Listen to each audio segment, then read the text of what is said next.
napanood ko yung press con nung isang araw, o kahapon ba yon, nila Bishop Colin Bagapuro, tsaka si Bishop Tindero ba yon? Ephraim Tindero, saka sila Father Wilmer Tria, nakita ko, saka sila Luke Spirito, sila David San Juan, nakita ko yung iba-ibang religious groups, nag-press con sila kahapon, mga kabunyog, mga kababayan. Maganda yung press con na yon. Bakit? Magkakaroon ng malaking rally uli sa June 28. Malaking rally, mga kabunyog, iba't ibang religious groups. Ano ba yung rally? Anti-corruption. Anti-corruption. So maganda to. Maganda to, mga kabunyog. Anti-corruption rally sa June 28. Bakit? Kasi parang nakalimutan na yung di ba nung nakaraang taon, sunod-sunod yung mga rally? Yung rally sa Luneta, yung rally sa EDSA PPM, yung Trillion Peso March. Ngayon, mayroong mga grupo, yung mga interreligious groups, iba-iba. May mga evangelicals, may mga protestante, may katoliko.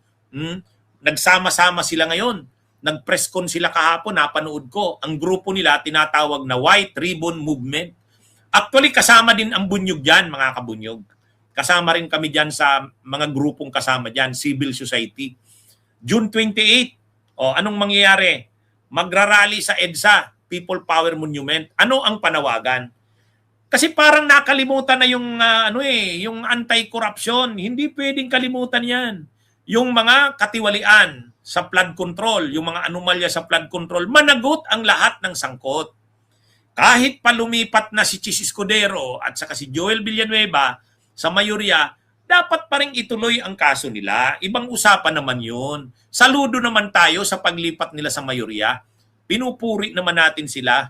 Pero hindi dapat kalimutan yung mga kasong kinakaharap nila. Harapin pa rin nila yon. Ganyan dapat ang pagtakbo ng sistema ng hustisya. Kaya managot ang lahat ng sangkot. Tuloy ang pagpapanagot sa mga kurap. Kaya yan yung naging press con kahapon. At malaking rally ang gagawin sa EDSA PPM sa June 28. Sasama po dyan ang bunyog. Sasama po dyan ang bunyog, mga kabunyog, mga kababayan. Kaya lahat ng sangkot dapat managot. Tuloy ang laban sa korupsyon. Kasi grabe na ang kahirapan ng ating mga kababayan. Grabe ang kahirapan ng ating Alam nyo, nakita nyo yung sabi sa balita, nangako daw si dating DPWH Undersecretary Bernardo na ibabalik niya ang aabutin sa 1 billion. 1 billion pesos ang ibabalik niya mula sa di umano'y ninakaw na yaman. Ngayon, yun kasi yung sabi ng DPWH, ang pinakamababa mong dapat ibalik, restitution ang tawag doon, ay 1 billion. Nangako naman si Yusek Bernardo, ibabalik niya 1 billion. Actually, si Alcantara, yung isa pa, yung district engineer, nagbalik na, nagsauli na yun. Ilan na bang naisauli yun? 400 million na yata? Ilan ba ang isasauli nun? Parang 600 million. Imagine niyo yan, mga kabunyog, official lang yan ng DPWH, isasauli niya 1 billion. Ganon kadami ang pera ng bansa natin na napupunta lang sa korupsyon. Kung ganyan, official ka ng DPWH, kung si Alcantara, district engineer lang, kayang magsauli ng 600 million. Imagine niyo yung sila Saldico, yung mga politiko na mga kongresista, senador, mga official ng gabinete, ehekutibo, yung korupsyon nila dyan sa flood control. Kaya makikita nyo naman talaga, ang pinag-uusapan ditong pera, grabe, billion, almost trillion na yata, mga kabunyog. Kaya tama lang na hindi matigil ang paglaban ng bayan. Kaya may rally sa June 28, tama yun. Kasi hindi pwedeng parang makakalimutan na ba natin? Hirap na ang bayan, tapos kitang-kita mo yung pera, winawaldas lang nitong mga kurakot na ito. Di ba, mga kabunyog? At tayo, hindi rin tayo papayag na maluko, mabudol ang taong bayan. Itong mga DDS, kunwari, para daw sila sa mahihirap.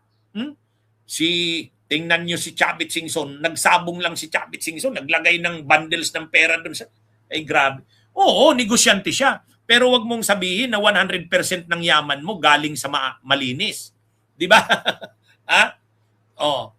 Oh, mga kabunyog, mga kababayan, natutuwa tayo na yung laban ng bayan para laban sa katiwalian, korupsyon, hindi pa rin natatapos. Akala kasi natin parang humupa na, no? Noong last year, grabe yung mga rallies doon sa Luneta, sa EDSA People Power Monument. Ngayon, pinapakita nitong iba-ibang mga grupo, hindi pa tapos ang laban. Hindi naman papayagan na parang yung mga katiwalian na nangyari, yung grabing korupsyon na nangyari, garapalan. Hahayaan na lang nating tapos na? Hindi. Kailangan magkaroon ng mga reforma sa ating lipunan. Hindi pwedeng balik lang sa dati. So kaya itong rallying ito sa June 28, ito na 'yon. Ito na 'yon. Tuloy ang laban. Managot ang lahat ng sangkot. Ang maganda dito sa rally sa June 28, syempre hindi ito pro Duterte. Syempre hindi rin ito identified sa Marcos. Walang kulay politika dito sa rallying ito sa June 28. Hindi ito dilaw, hindi ito pula, hindi ito green, hindi. Ito ay puti. Kaya nga white ribbon movement kasama ang bunyog dito. Ang importante dito, mapalagot ang lahat ng sangkot na hindi natin kinakalimutan. Mga kabunyog, mga kababayan, kahit sa harap ng mga gulo sa politika, hindi natin kakalimutan ang mga nangyaring grabing korupsyon sa ating bayan. Dahil ang ating mga kababayan ay pahirap ng pahirap ang buhay.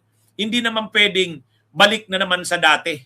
Yung dating kalakaran ng mga nakawan, balik na naman doon, hindi. Kailangan magkaroon ng mga reforma na sa ating bayan. Yan ang panawagan sa June 28. Malaking rally yan. At a-attend ang bunyog dyan. Kung sasama kayo, i-message nyo ako, magsama-sama tayo. Mga kabunyog, sa June 28. Kasama natin dyan ang iba't ibang grupo ng simbahan.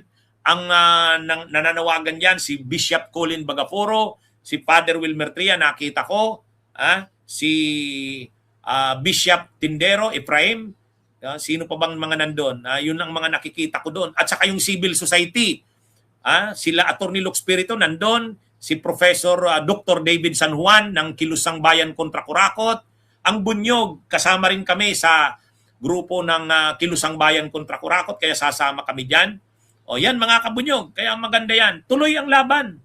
Hindi pwedeng matap dahil dito sa mga gulo sa politikang ito, sa Senado, kakalimutan na natin ang mga nangyari sa ating bayan. Hindi. Kailangan magkaroon ng reforma. Kasi taon-taon na lang ang katiwalian, ang kahirapan, problema ng ating bayan. May makita naman tayong pagbabago. Yan yung ipapanawagan, mga kabunyog, sa rally sa June 28. Bunyog, bunyog, halikan na kasama ka. Bunyog, kapag buklod ay may pag-asa. Luzon, Visayas, Mindanao, isa ang pananaw. Sa bagong Pilipinas ang bunyog isisigaw. Bunyog, bunyog.